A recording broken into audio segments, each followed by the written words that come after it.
Nos conectamos con nuestro canal de TV digital en www.cabildeodigital.com, en Facebook y en YouTube.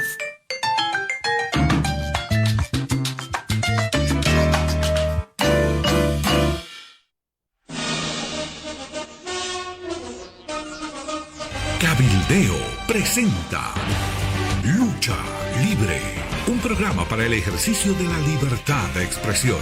Bienvenidos.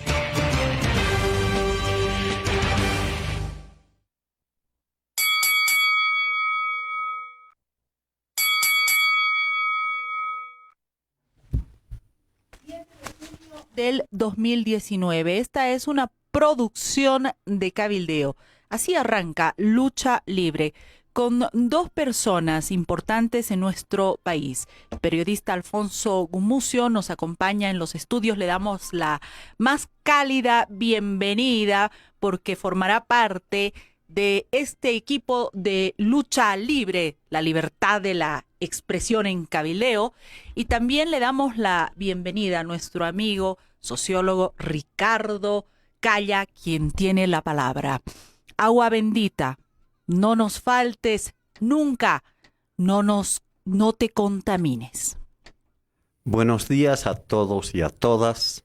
Es para mí un placer iniciar una nueva sesión de Lucha Libre, un lugar donde se lucha con ideas y donde la libertad de expresión es la palabra que domina. Tengo el placer de estar aquí con Alfonso Gumucio, amigo mío. Alfonso, qué gusto. Y vamos a entrar en este programa a debatir en torno al tema del agua. En torno al tema del agua con relación a la minería y con relación al conjunto de problemas que este elemento nos plantea como sociedad acá en Bolivia.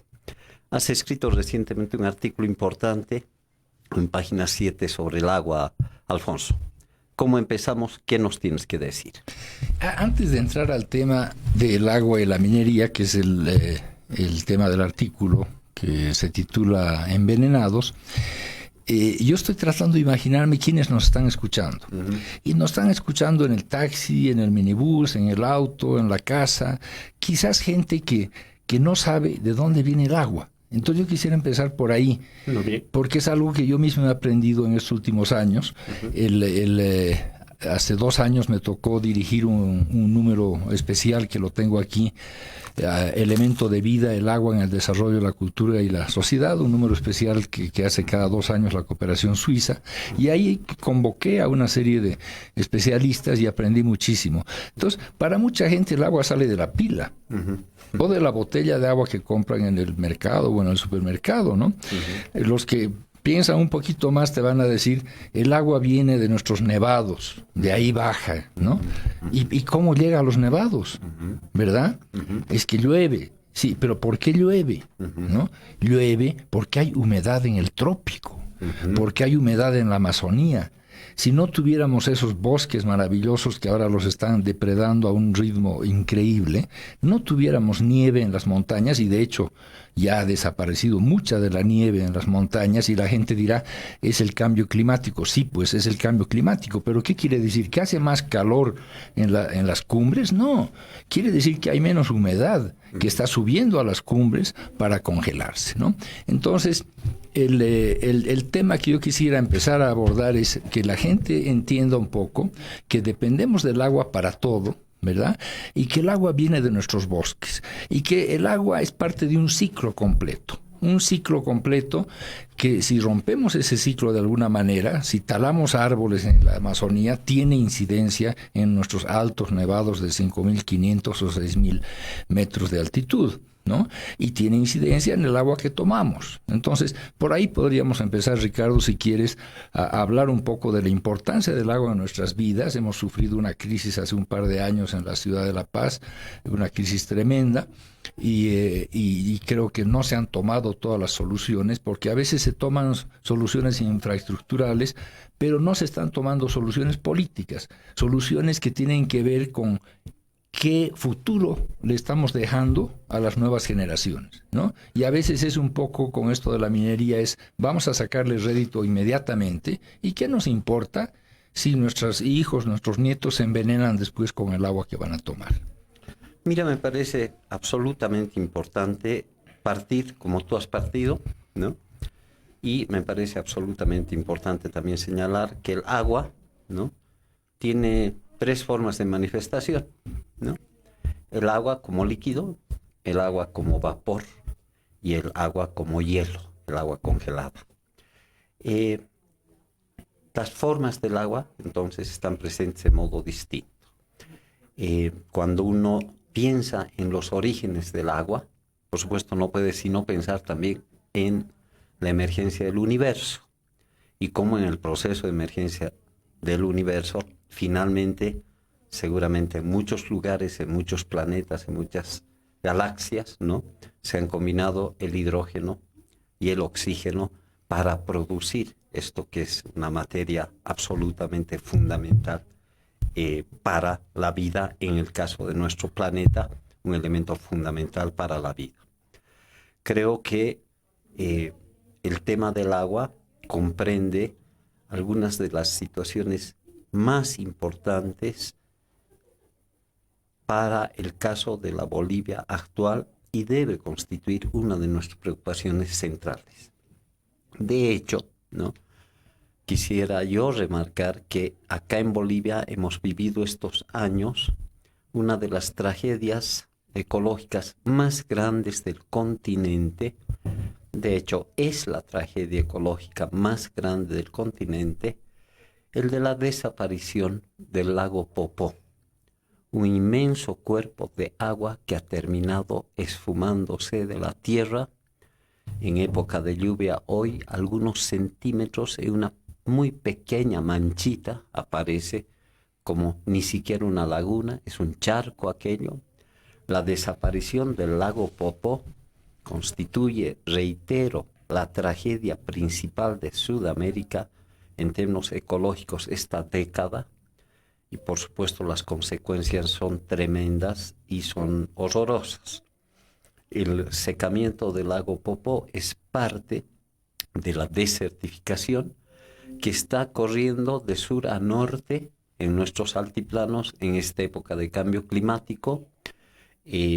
Los científicos prevén que hacia el 2030, 2035, 2028, ya el altiplano norte va a empezar a tomar algunos de los rasgos del altiplano sur.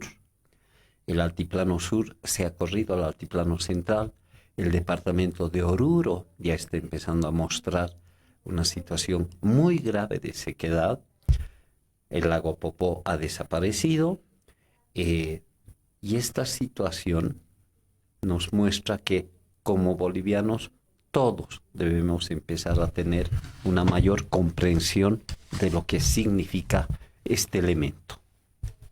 Mira, a eso se suma, evidentemente, y tiene muchísima relación la deforestación. Uh-huh. Para quienes no lo saben o creen que es un titular sensacionalista, estudios científicos demuestran que Bolivia es en el mundo, o sea, el país en todo el mundo, que mayor deforestación tiene per cápita. Es decir, con relación al número de habitantes, donde más cortamos árboles y eliminamos nuestros bosques es en Bolivia, en el mundo. Somos campeones en la cosa más grave que se puede dar, porque lo que estamos haciendo no solamente impacta a Bolivia, impacta a todos los países de la cuenca amazónica, ¿no? Y hace que esté esto además mezclado con una serie de tráficos, ¿no? ¿Por qué estamos cortando los bosques? ¿No? Estamos cortando los bosques porque hay ha salido en la prensa ayer, antes de ayer, un tráfico, hoy día se ha descubierto, una banda que trafica con inmensas cantidades de madera hacia otros países. Inmensas cantidades, no estamos hablando de 4 arbolitos, estamos hablando de miles de toneladas de madera que se están traficando. Bueno, y con el agravante además de que han descubierto que la banda esta del Beni Canedo, ¿no?, traficaba la cocaína dentro de las troncas de madera. O sea, está todo mezclado. Es tremendo cómo Bolivia, en lugar de ser, como dice su gobierno, defensor de la Pachamama, está haciendo exactamente todo lo contrario. O sea, lo de la Pachamama y la Madre Tierra es un discurso bastante hipócrita y lamentable. Cada vez que el presidente menciona esas dos palabras como si las estuviera defendiendo, está mintiéndole a la población de una manera tan descarada, porque en realidad su política económica, su política de desarrollo está haciendo todo lo contrario, porque está alentando la depredación total de nuestros bosques y de la naturaleza, y vamos a ver ahora del agua y la minería, en fin, otros temas, ¿no? Efectivamente, ¿no, Alfonso? Estamos en una circunstancia crítica con relación al recurso agua, y como tú lo estás remarcando, parte de esa problemática tiene que ver con la desforestación. La desforestación, una mancha que crece terriblemente en las tierras bajas de Bolivia, es una desforestación que está vinculada a la expansión de la agroindustria en las últimas 4 décadas, a la expansión inmisericorde en áreas amazónicas de la ganadería, de gran comercio internacional. La ganadería y la agroindustria se mezclan además con la expansión de los cultivos de coca, y por otra parte el tráfico de madera se ha ido expandiendo estrepitosamente, por lo visto, en la última década, a raíz de la desinstitucionalización de los sistemas de manejo integral y sostenible de bosques que ha precipitado el gobierno. Una desinstitucionalización de los sistemas de control del bosque que muestran una gran tala y contrabando de madera, una agroindustria desenfrenada que recibe el visto bueno del gobierno para irrumpir con mayores miles de hectáreas sobre la Amazonía y sobre los llanos de Santa Cruz. Una producción de coca que se expande inmisericordiamente, y la ganadería.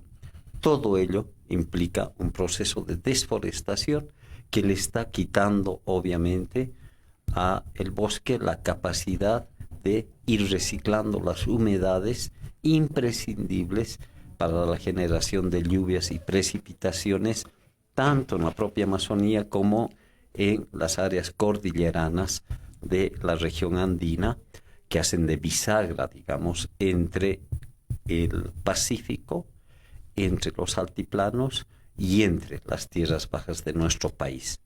Estamos frente a un conjunto sistémico de fenómenos que generan, ¿no? Y van a seguir generando gravísimas complicaciones en lo que es el agua. Si a lo que hemos dicho añadimos además el impacto del calentamiento global, del calentamiento de las temperaturas a nivel global que se están produciendo en el planeta, tenemos entonces una situación de mayor ardor, propendiente a mayores sequedades, mayor ardor de la atmósfera, que va a terminar produciendo más dificultades con relación del agua, pero para empeorar la cosa, en las tierras altas, pero también en las tierras bajas, la expansión desenfrenada de las minerías, tanto transnacional como estatal, como mediana y cooperativista, generan tales descalabros de contaminación sobre los recursos hídricos que el agua ya es un bien que está siendo dramáticamente envenenado en tierras altas y en tierras bajas y amenazado por el calentamiento planetario. Yo quisiera entrar efectivamente al tema de la relación del agua con la minería, pero hacer una última acotación sobre la parte de la deforestación. Yo me involucro en realidad como comunicador, como especialista en comunicación para el desarrollo en el tema del medio ambiente hace muchísimos años, son creo que 30 o 40 años, cuando estaba el doctor Paz Tensoro en su última presidencia, el 85, la época neoliberal y demás, y resulta que el gobierno neoliberal firma un convenio con los países acreedores que le perdonan la deuda a cambio de preservar bosques. O sea, un gobierno neoliberal preserva los bosques. ¿no? Y yo me acuerdo haber asesorado en comunicación en ese momento al IDEMA, a la Liga de Defensa del Medio Ambiente, y a Conservación Internacional, que les daban muy duro en ese momento porque decían, están vendiendo nuestros bosques. No había tal, era simplemente una transacción por la cual nos condonaban la deuda externa a cambio de que el gobierno se comprometa a preservar los bosques, lo cual a mí me pareció bien y escribí a propósito de eso. Y entonces me contactaron los de IDEMA y Conservación Internacional para participar en una serie de eventos y organizar algunos eventos. Hicimos un seminario para periodistas muy interesante. Entre otros participó Carlos Mesa, que era solamente periodista en ese momento, pero muy sensible a los temas ambientales, periodistas de Chile, de Perú, etcétera. Fue un seminario internacional y a partir de ahí empezó a cambiar un poco la noción que tenía la propia prensa, los medios, sobre el tema de los bosques, ¿no? Y yo asistí a reuniones que me parecieron fascinantes, donde se elaboraban los planes de manejo de los bosques, ¿no? Los planes de manejo, para la gente que no lo sabe, son planes que dicen, por ejemplo, se va a talar tantos árboles en este año, ¿no? Y no se va a tocar la mara, por ejemplo, ¿no? Que es una especie muy fina, pero que está desapareciendo, ¿no? O estaba en esa época desapareciendo, ahora ya no sé en qué situación estará. Entonces, los planes de manejo son las guías que da el Estado para que las empresas madereras puedan guiarse de alguna manera y no cometer excesos. Bueno, eso ya no existe. Prácticamente ya no hay planes de manejo porque al Estado, al gobierno actual, no le interesan los planes de manejo. O sea, el gobierno actual deja hacer, métanle nomás, mientras eso produzca dinero, produzca circulante y que la gente sienta que tiene platita en el bolsillo, ahí van a sentirse bien con nosotros como gobierno. Esa es un poco la tesis del gobierno, ¿no? Y lo mismo, ya entrando al tema de la minería, está sucediendo con la minería. Y el artículo mío de la semana anterior, que se titulaba Envenenados, en página 7, lo único que hacía era reproducir investigaciones que ha hecho el CEDIV. El CEDIV, que es una gran organización que el gobierno ha intentado desaparecerla por todos los medios, ¿verdad? Y que no ha logrado hacerlo.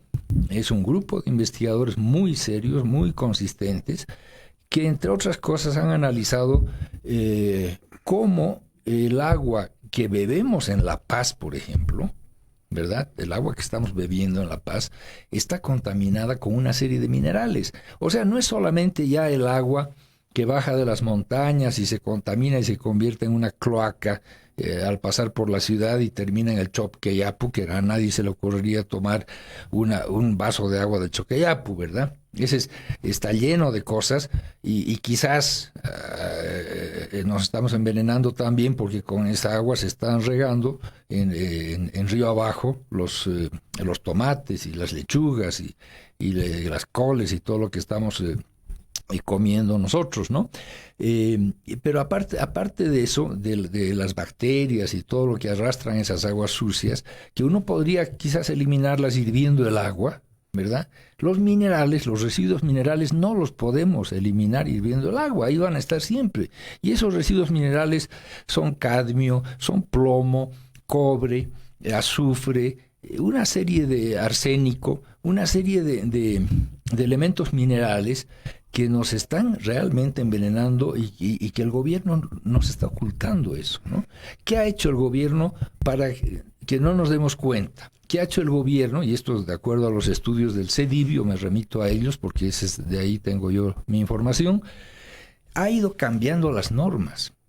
O sea que si antes, por ejemplo, según las recomendaciones de las Naciones Unidas, de la Organización Mundial de la Salud, en el agua llamada potable tendría que haber X porcentaje de cobre y no más, ¿no? O X porcentaje de plomo y no más, mediante decretos especiales, lo que ha hecho el gobierno es cambiar los parámetros. Es decir, bueno, excepcionalmente, temporalmente, vamos a permitir que haya un poco más que lo que dice la Organización Mundial de la Salud. Entonces, más de eso, de lo que dice la Organización Mundial de la Salud, ya es veneno, ¿no? Y lo que nos muestra el estudio que ha hecho el CEDIV, que es muy importante porque ellos han constatado en los lugares mismos, es que muy cerca de los depósitos de agua que alimentan La Paz, el sistema, los 3 o 4 sistemas que están en las montañas, se está haciendo minería y que los residuos de esas minas, y lo muestran las fotos, van directamente, son vertidos directamente sobre estos depósitos de agua. Y no hay un tratamiento de agua suficiente como para que el agua que llega a la pila en nuestra casa sea un agua que podamos tomar. No tomen esa agua. Los que están escuchando, no tomen esa agua, pues esa agua no es buena. Incluso hirviéndola no es buena. Habría que filtrarla, habría que pasar por una serie de procesos. Mira, efectivamente, yo he hablado con algunos especialistas, ¿no? Y me han corroborado esto que estás planteando de este informe del CEDIF, que ya hay una cantidad, por ejemplo, de plomo en nuestra agua, ¿no? En el agua de La Paz, que es más que detectable y que está presente de un modo ya riesgoso, ¿no? Y la situación parece que podría salir fuera de control en unos cuantos años, porque la tendencia es que esto empeore en lugar de mejorar. ¿Por qué? Porque no se le está prestando atención a un tema radicalmente importante. Yo por mi parte, ¿no?, he estado estos años, entre las cosas que estaba haciendo, estaba investigando la situación de la contaminación del agua en los ríos del norte de La Paz, ¿no? Y me he dedicado, yo no soy un especialista, me he dedicado a hacer una investigación periodístico-científica, juntando la información que han estado haciendo distintas misiones científicas en el norte de La Paz, para encontrarme con la brutalidad de la contaminación de la cuenca del río Beni con mercurio, ¿no? Una situación que todos los paceños creo que conocemos. Yo no sé si el que nos está escuchando, la señora que nos está escuchando, conoce sobre este Probablemente tema. No, ese es el gran problema también, ¿no? Pero al mismo tiempo tantas veces se ha reiterado esto del mercurio, el mercurio en el Beni, el mercurio en el río Beni. Y la gente, ¿no?, lo siente muy lejos, ese es el problema. Puede ser, ¿no? Puede ser, pero si uno ve la exposición en la prensa del tema, se reitera.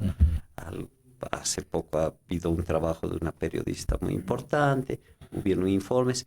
Yo diría, estas 2 décadas tenemos cobertura periodística sobre el tema, la gente sabe y lo deja pasar. Lo más asombroso es que dejamos pasar la situación. Y ¿quién deja pasar, Ricardo? A ver. La ciudadanía la deja pasar, nosotros la dejamos pasar. Pero no es una cuestión de políticas. Es cuestión de políticas, pero no, son tantas las situaciones que se presentan en este momento que nadie está atendiendo totalmente todos los problemas. Es demasiado problema conjunto y un tema tapa al otro y el otro tema tapa al otro, y estás preocupándote de el mercurio y súbitamente aparece la denuncia concreta de la gran corrupción de Madera. Mientras eso está pasando, sucede que unos policías están narcovinculados, etc. Pero lo básico es que hay cobertura sobre el tema del mercurio en el río Beni. A raíz de la propuesta del gobierno de Evo Morales de construir una gigante mega represa hidroeléctrica en los pasos de El Chepete y el Bala, en la cuenca superior del río Beni, al terminar la cuenca superior del río Beni, a raíz del proyecto del Chepete y el Bala, recordarán, si es que recuerdan los oyentes, que el gobierno ha propuesto invertir $7,000 millones para una gigante represa, ¿no?, que contendrá las aguas del río Beni para generar electricidad. A raíz de esa propuesta, tomé junto con un grupo de gentes la iniciativa de investigar qué es lo que estaba implicando eso ambientalmente. Y ambientalmente, ¿qué es lo que volvimos a ver? Ahora, ¿por qué? Perdóname que te interrumpa, pero para beneficio de los que nos están escuchando, hablamos del mercurio en los ríos. No has dicho de dónde viene ese mercurio. Eso es importante que la gente lo sepa. Bueno, el mercurio es comprado en el mercado internacional. ¿Y en qué se usa? ¿Por qué está en el río? Para propósitos del cooperativismo minero, para propósitos de la explotación del oro en la minería. Exactamente. Pero es que justamente yo te iba a contar. El gobierno decide hacer la represa del Chepete y el Bala.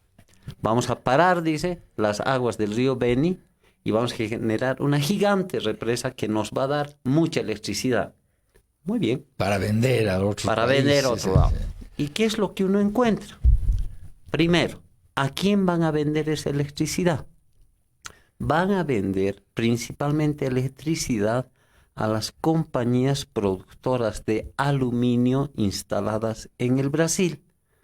Compañías que producen aluminio en el Brasil requieren mucha electricidad. El aluminio requiere mucha electricidad para ser producido para los mercados internacionales. Las transnacionales alumineras en el Brasil, que provienen de Europa, de Estados Unidos y del Asia, ¿no?, tienen un apetito feroz de electricidad. Ahora, eso es lo que empiezo yo a encontrar en la indagación. Y además encuentro que en el Brasil el movimiento ambientalista, ecologista, se ha movido tanto que le van poniendo frenos a la instalación de mega hidroeléctricas en la Amazonía brasilera. La Amazonía brasilera está inundada de grandes represas que producen mucha electricidad. ¿Para quién? Para las mineras, aluminio, entre otros. Pero el tema es tan grave de contaminaciones, etcétera, en el Brasil, que el Brasil, frente a los movimientos ecologistas, ha empezado a frenar sus políticas de mega represa y ha empezado a impulsar construcciones de mega represa en los países amazónicos vecinos. Entonces, desde los intereses del Brasil, intereses de transnacionales en el Brasil, como es incómodo producir electricidad en la Amazonia brasilera, se han propuesto crear 3 megarepresas en Bolivia, 5 megarepresas en el Perú, Colombia, Venezuela, Ecuador. Está inundándose la idea de megarepresas. Entonces, lo que empiezo a descubrir es que hay una expansión de la idea de megarepresas hacia la Amazonía de los países andino-amazónicos, ¿no? Y este proceso hace que, se compran unas cuantas buenas voluntades, seguramente hay mucha corrupción en esto y un gobierno ingenuo o delincuencial. ¿Cuál es ese gobierno ingenuo? Tu gobierno, no es el nada gobierno ingenuo, del MAS. sabe perfectamente lo que está haciendo. Este gobierno, el gobierno del MAS, decide invertir 7.000 millones en una represa mega hidroeléctrica frenando las aguas del Beni, del río Beni, de la cuenca del río Beni. ¿Y qué es lo que van a hacer? Van a generar una enorme desforestación para empezar. La mega represa va a crear un lago que va a inundar un enorme bosque. ¿Ok? Y entonces uno empieza a indagar todo esto y hay muchísimos problemas. No voy a entrar en ellos. Pero ¿qué es lo que uno encuentra?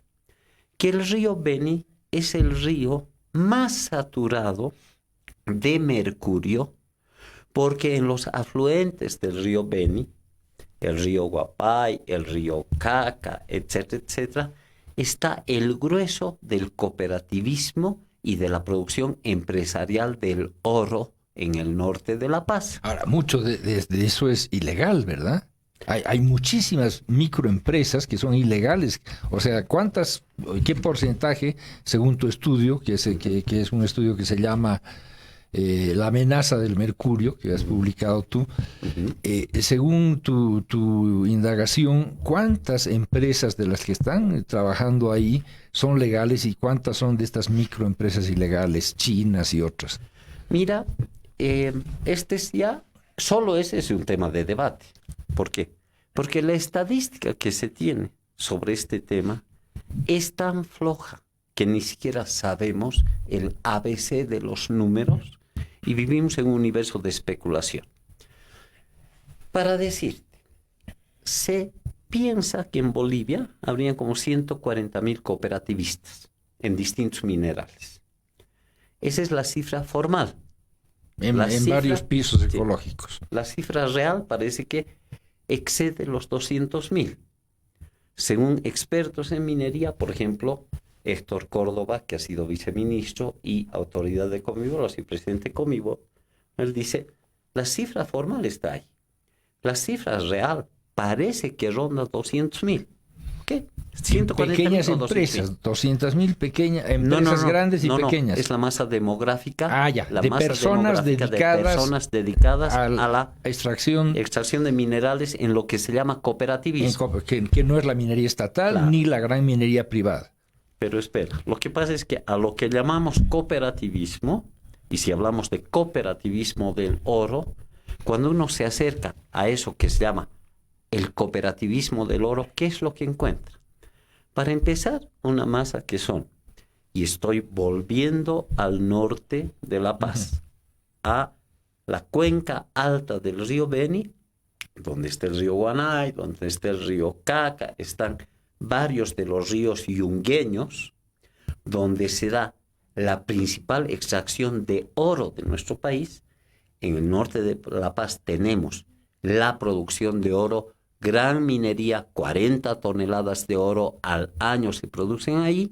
Es una gran actividad minera. ¿Qué es lo que encontramos? Para empezar, los desarrapados de la tierra. Están los barranquilleros, la masa de miserables desempleados que, como no tienen trabajo en ningún lado, van ahí a recibir migajas de la explotación del oro. ¿Quiénes son los barranquilleros? Gente que tiene una bandejita y que está esperando que alguna cooperativa les dice, ya pueden entrar. Los barranquilleros corren desesperados porque les permiten un pedacito de río para intentar encontrar alguito de oro. Para lavar un poco de oro en sus bateas. El barranquillero es una masa de desempleo alrededor de las cooperativas.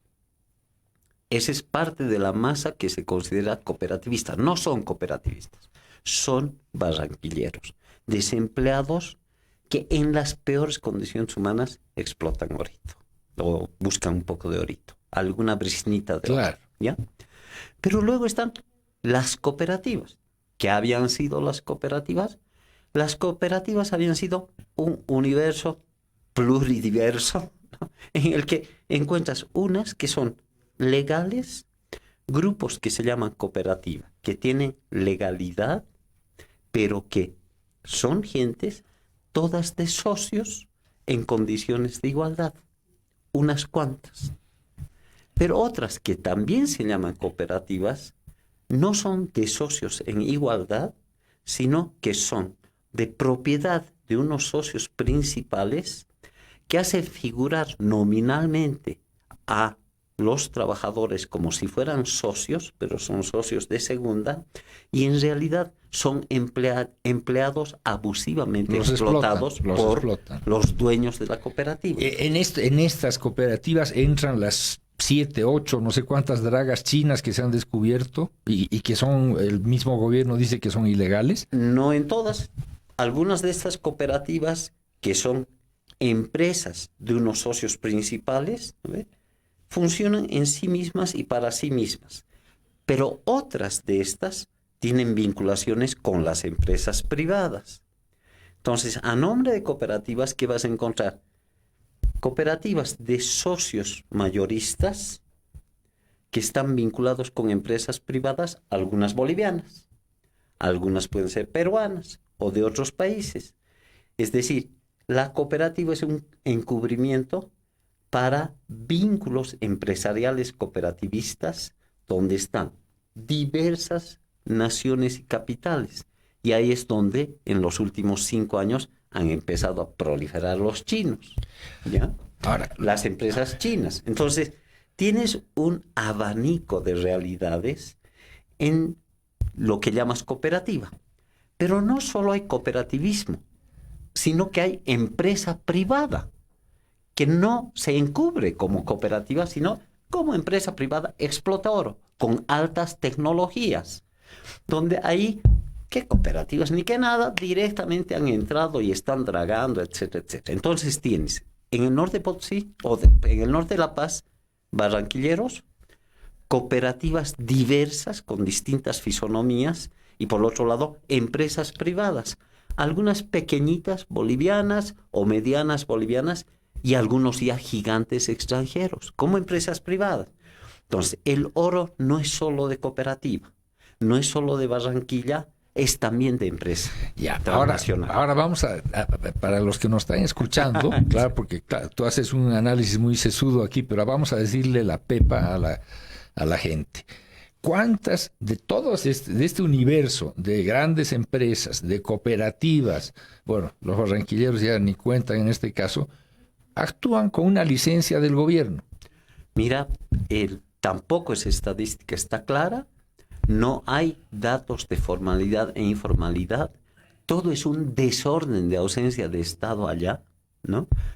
Y se trata de un negocio que está produciendo de las 40 toneladas de oro de Bolivia, siquiera unas 30 a 32 toneladas. Ese es el grueso de la producción. Ahora, dentro de un contexto de fuerte ausencia y control del Estado, donde los papeles muchas veces, ¿no ve?, son fraguados para dar visos de legalidad. En las estadísticas que me mostraba la anterior semana el ingeniero Héctor Córdoba, por ejemplo, Héctor me decía, mira, súbitamente ahora La Paz está produciendo poco oro y todo es producción veniana. ¿Pero qué ha pasado? Lo que pasa es que para que no les hagan seguimiento legal, se han inventado cooperativas venianas con papeles de existencia veniana, con supuesta explotación en el departamento del Beni, pero que son explotaciones en La Paz, de cooperativas que están instaladas en La Paz, con socios que están registrados como La Paz, pero que han desdoblado sus papeles y los han fraguado. Pero es una locura. Eso no se puede hacer sin complicidad del gobierno. Obviamente. O sea, ahí tiene que haber actos de corrupción muy grandes. Obviamente. Uno de los cooperativistas de rescate cooperativista, uno de los grandes rescatiris cooperativistas en el departamento de Potosí, es el suegro de nuestro ministro de Minería. Esto ha sido denunciado hace 2 semanas. Es gravísima. Gravísimo. Es gravísimo. El señor César Navarro está relacionado con un suegro que es uno de los grandes rescatiris de producción cooperativista en Potosí. ¡Qué barbaridad! Y en medio de todo esto, obviamente, nuestras cabezas están detrás de los narcopolicías. Es que así de seria es la situación, Alfonso.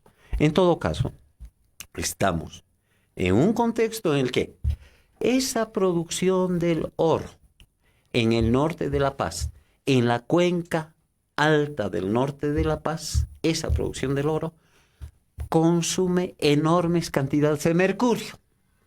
Y el mercurio se utiliza para la explotación del oro para amalgamar las pepitas y las briznitas. Es como una especie de goma de mascar el mercurio, claro, como un imán que junta el polvo del oro, claro, ¿no?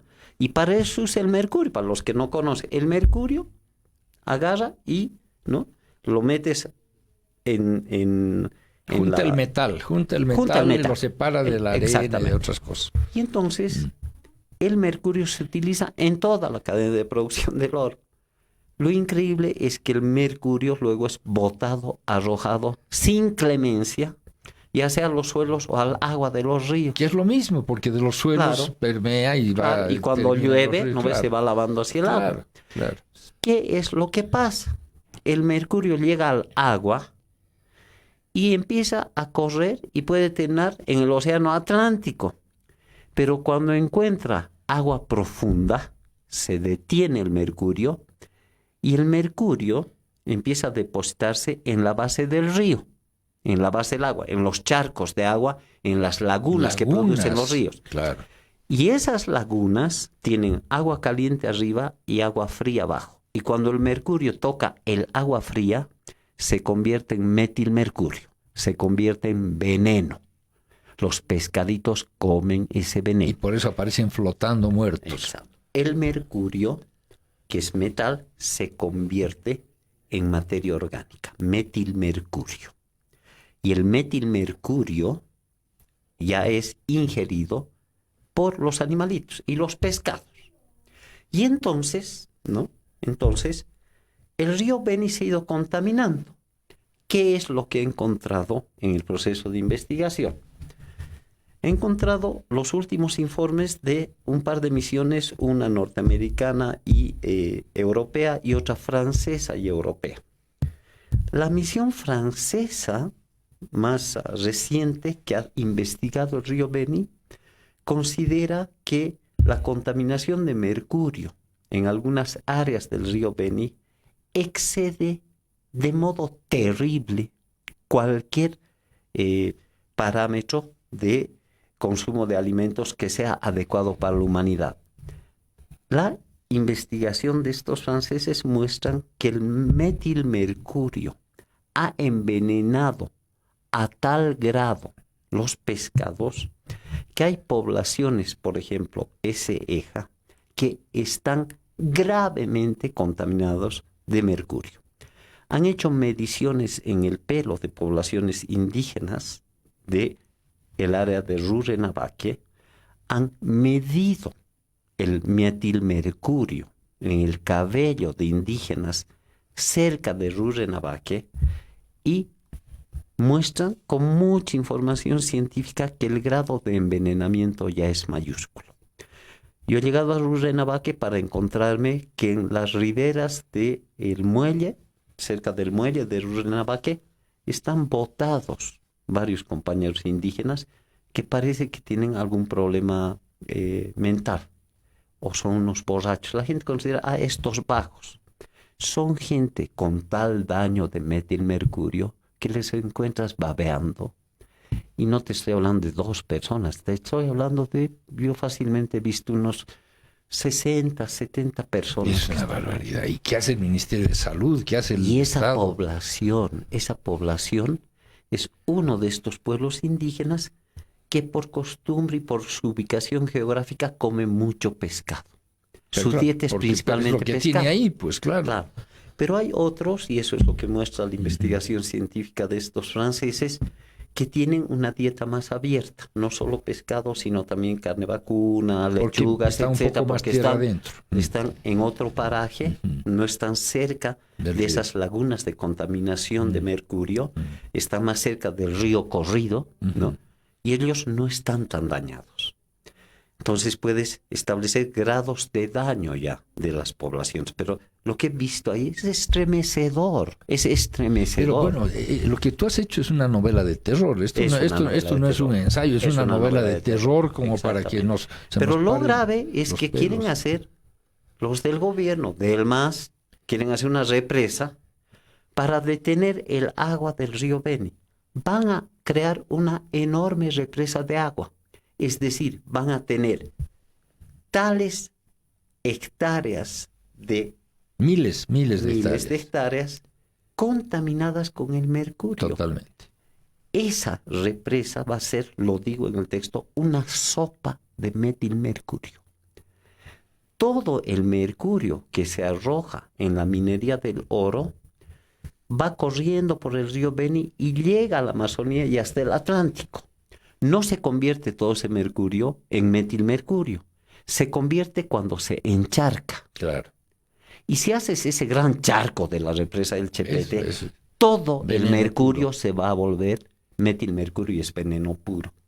Yo por eso he titulado este texto La amenaza del mercurio, porque amenazan con contaminar de tal modo el río Beni con mercurio que el pescado que comemos en Potosí, en Oruro, La Paz, es del norte de La Paz, viene del río Beni. Mucho de lo que comemos acá en la ciudad de La Paz están amenazando no la salud de los barranquilleros, no la salud de los indígenas, no la salud de la población de Rurrenabaque, sino ya la salud de la población de La Paz. Y no solo, todos los que consumen pescado. Todos los que consumen pescado en el altiplano, claro, principalmente, porque es una de nuestras fuentes principales. Entonces, yo les digo a los paseños, oigan, cuidado con el pescado que van a comer. Y cuidado con que permitamos que esa represa se construya. ¿Por qué? Porque van a contaminar el agua de un modo atroz.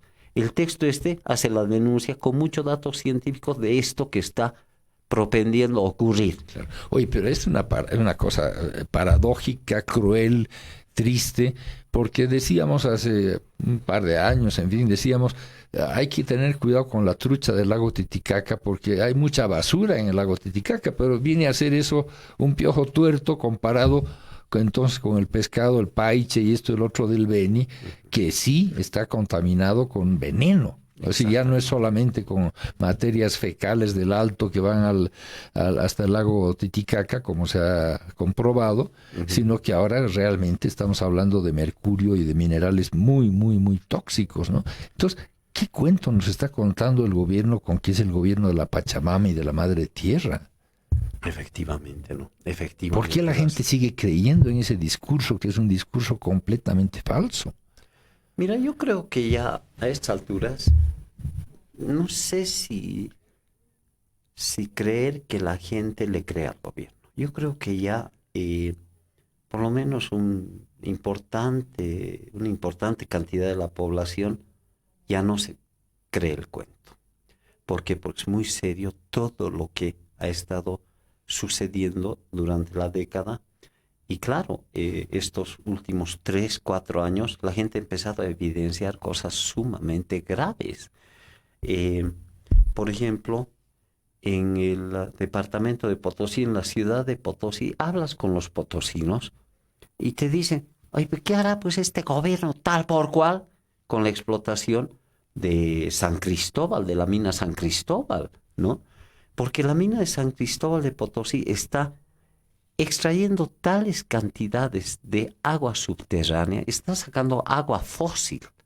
La mina San Cristóbal, que es de la Sumitomo, esta gran transnacional japonesa, que es soporte económico del vicepresidente de nuestro país, Álvaro García. La mina San Cristóbal de Sumitomo tiene tal nivel de extracción de agua que consume por día la mina San Cristóbal de la transnacional japonesa Sumitomo, por día consume una cantidad de agua similar a la que consume la ciudad de Oruro y la ciudad del Alto juntas. ¡Qué barbaridad! Esta es información de informes científicos también. Es decir, pero lo que asombra es que los vecinos de Oruro y los vecinos del Alto pagan por la electricidad. Y gracias a concesiones que se le hicieron a San Cristóbal y a las mineras en la época neoliberal, y que el gobierno del MAS ha ratificado y no ha movido, porque el gobierno del MAS continúa con las políticas, Claro. Las mineras, las grandes transnacionales, no pagan por el agua que están consumiendo, por ejemplo, en San Cristóbal. No pagan por el agua. Y eso mucha gente no lo sabe. Muchísima gente no lo sabe porque como hay un discurso antineoliberal, la gente no se da cuenta que en realidad todo sigue igual o peor. Es decir, que este gobierno es neoliberal y más. Exactamente. Porque por lo menos los neoliberales tenían cierto control sobre lo que hacían. Este es un neoliberalismo totalmente descontrolado, ¿no? Sálvese quien pueda. Exactamente. Y mira, fíjate que en lo que hace al consumo de agua y al consumo de electricidad, San Cristóbal tiene unos beneficios, pero es una macroempresa que se ha llevado ya unos 8,000 millones de dólares de ganancia fuera del país en estos 10 años de explotación. Durante el periodo del MAS, San Cristóbal opera como la gran minera del MAS. Esa empresa explota de modo inmisericordia agua y de modo inmisericordia electricidad barata. ¿Cuánto se queda en Bolivia de esa riqueza? Un chiste. Y el MAS se beneficia, gente del MAS se beneficia directamente porque evidentemente están avalando contratos y licencias las y japonesas decretos. están pues con mucha fuerza acá, ¿no? Uno de los padrinos del gobierno, por ejemplo, es este señor Saavedra, el que está detrás de la cosa Terza, que es el dueño de Toyota y de Toyosa. Y el hijo... Ex embajador en Japón, nombrado por este gobierno como premio. Su hijo es el embajador actualmente. Claro. El hijo de Toyota. Para que haga mejor los negocios en favor del MAS. Es el lobby japonés. Y el lobby japonés está saqueando el recurso hídrico en San Cristóbal. Los potosinos lo saben. Los paseños no lo saben mucho, los obreños tampoco y en Bolivia tampoco. Pero en Potosí se sabe que la situación del agua es tremenda. Por eso en Potosí hay tantos reclamos desde los comités cívicos, las movilizaciones, los de Potosí ya no quieren saber nada del gobierno del MAS. ¿Por qué? Porque es uno de los departamentos que están gravísimamente afectados por la política neoliberal del MAS, neoliberal de arropamiento, de cobijamiento de estas grandes empresas transnacionales mineras, por ejemplo. Entonces, uno se va fijando en los temas del agua, aquí, allí, más acá, etcétera. ¿Qué es lo que encuentras? Puedes hacer una radiografía de la economía política de nuestro país. Desde el agua uno puede empezar a ubicar lo que está sucediendo con la economía política del país y como tú lo has dicho, en el caso, por ejemplo, de la cordillera andina próxima a La Paz, en esos cerros se explotan minerales, esos minerales generan desagües y copajiras y nos está envenenando el agua. A mí lo que me sorprendió mucho del estudio que hizo el CEDIV, que me parece muy importante, es que muestran fotografías donde se ve la laguna de la que bebemos, ¿verdad? Y la compañía minera ahí mismo en las faldas del cerro. O sea, no hay una distancia ni siquiera de 1 o 2 kilómetros, que igual sería grave, obviamente, ¿no? Porque igual llegarían los residuos a las lagunas. Están ahí mismo a la vista y paciencia. Cuando uno va por la cumbre, según narran los del CEDIV en sus estudios, uno puede ver las mineras que están operando ahí y no son empresas pequeñas, no son rescatiris, son empresas con maquinaria grande, ¿no? O sea, ¿qué cuento nos está contando el gobierno? Están también las empresas chinas que al principio el gobierno se negaba que había en el Illimani, que cómo, que no, que de ninguna manera, y después tuvo que aceptar que había una serie de empresas chinas que están explotando también minerales en el Illimani, y el agua del Illimani no llega a La Paz, pero llega a través de los ríos de Palca y demás, igual se une a los grandes ríos del norte, ¿no? Y termina, como tú bien dices, hasta el Atlántico, ¿no? Es decir, ahora hay un especialista, un boliviano con doctorado en Suecia, es el especialista principal en el lago Popo, Ramiro Pilco, ¿no?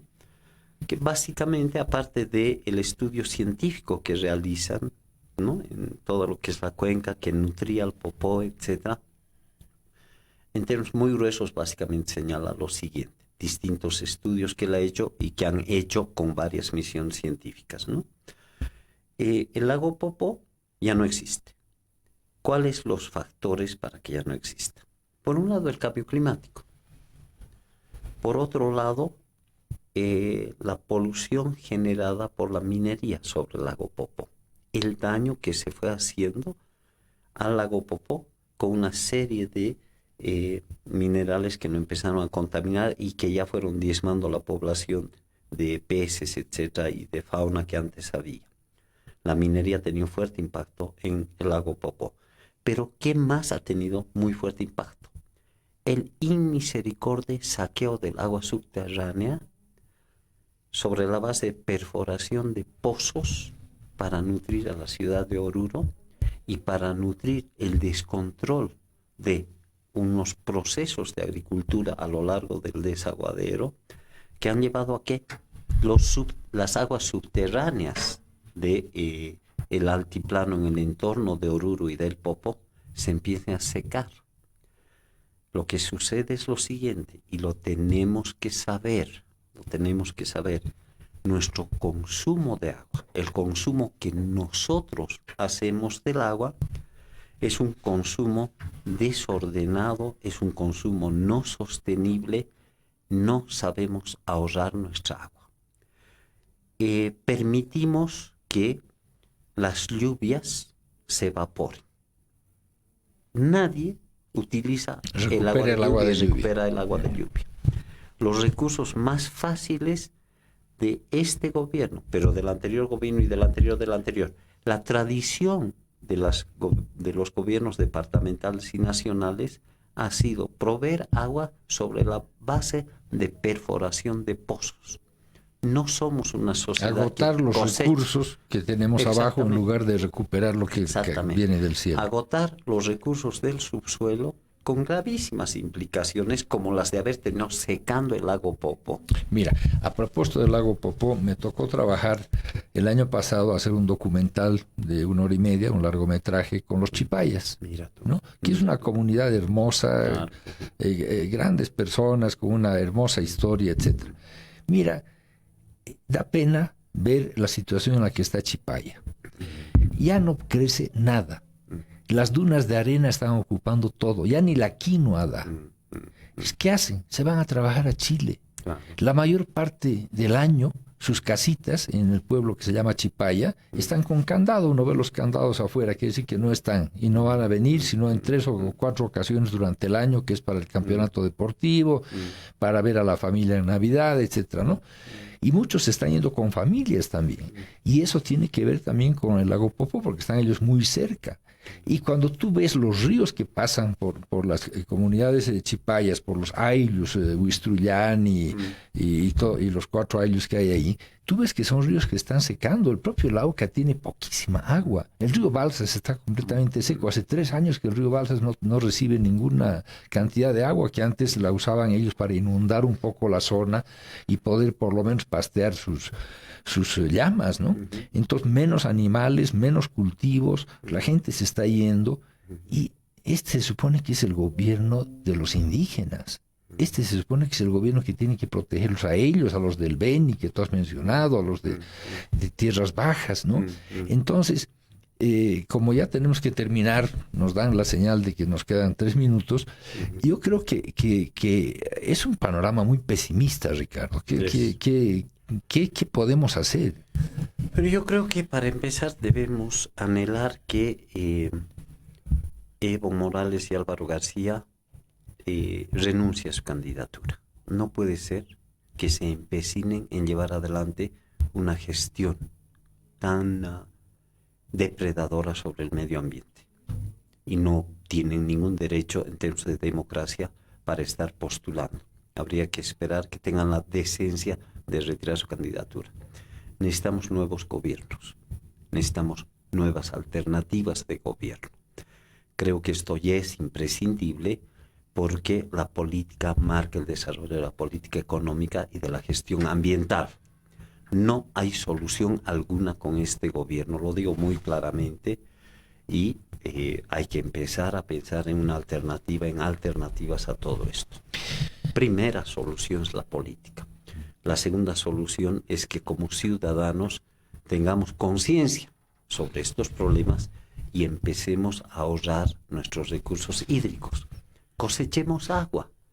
En mi casa, por ejemplo, Alfonso, yo vivo aquí en La Paz, debo ser de las pocas personas que cosecha su agua. Yo no bebo de la pila, yo bebo de las aguas de lluvia. Los techos de mi casa están vinculados a un sistema de tanques. Entonces me recibo agua y de eso tomamos. Solamente 3 meses al año compro agua de camión. No estoy conectado a la red. Bien. Has mencionado 2 temas que son importantes, el político y la actitud de la ciudadanía, la conciencia de la ciudadanía. En lo político, lo grave es que este gobierno va a dejar semejante desastre que cualquier gobierno que venga después va a tener una tarea muy difícil, ¿verdad? Porque si un gobierno quiere hacer las reglas, rayar el tablero, decir esto tenemos que hacer, tenemos que recuperarnos, tenemos que ir hacia atrás para que el país no esté con un grado de deterioro tan grande, le va a resultar muy difícil, ¿no? O sea, el legado que está dejando este gobierno va a ser muy difícil para cualquier gobierno, y la propia población va a decir, ¡ay, ahora este gobierno no hace! No es que no hace, sino que va a tener un legado muy, muy difícil. Ahora, la conciencia de la ciudadanía es importantísima, y con eso vamos a, yo creo, cerrar esta conversación que da para mucho más. Es que la ciudadanía no lee periódicos, desgraciadamente. Escucha radio y ve la televisión. Y sobre todo la televisión, que está totalmente copada por el gobierno, comprada por el gobierno, salvo el canal universitario.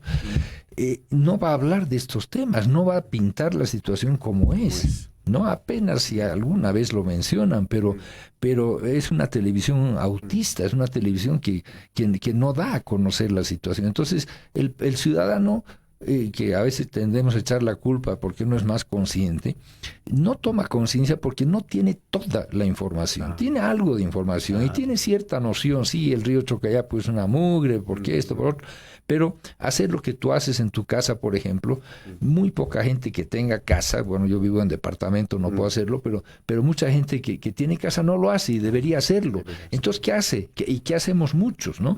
Compramos agua en bidones, ¿no? Y mucha gente, peor aún, yo no, pero mucha gente compra en pequeñas botellas, que se integran al ciclo de basura, porque una botellita de plástico, como una bolsa de plástico, tarda 120 años en deshacerse, ¿no?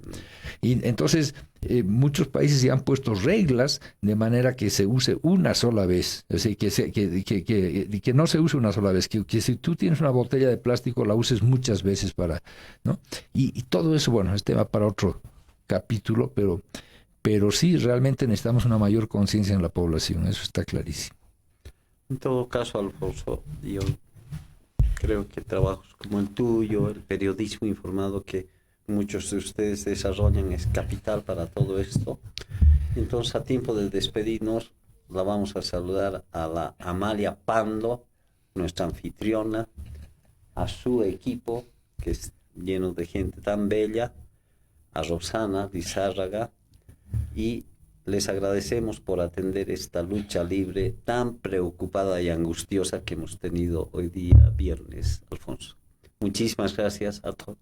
Igualmente, gracias a todos los que nos han escuchado, gracias al equipo de la radio y a Amalia, por supuesto. Y vamos a hacer una pequeña convocatoria, puesto que CONADE convoca, que bajo el lema "La democracia es el gobierno del pueblo, por el pueblo y para el pueblo", este 10 de junio a una marcha por la dignidad que va a partir del Alto a las 9 hasta la Plaza Avaroa. Es importante. Este 10 de junio, súmate a la marcha por la dignidad convocada por CONADE. Tenemos todos que demostrar de alguna manera nuestro repudio a un gobierno que lo está haciendo muy mal, que está dejando una deuda muy grande, que ha dilapidado los recursos y que todavía se postula para un nuevo mandato. Cabildeo presentó Lucha Libre, un programa de opinión que se transmite de lunes a viernes. Gracias por su sintonía.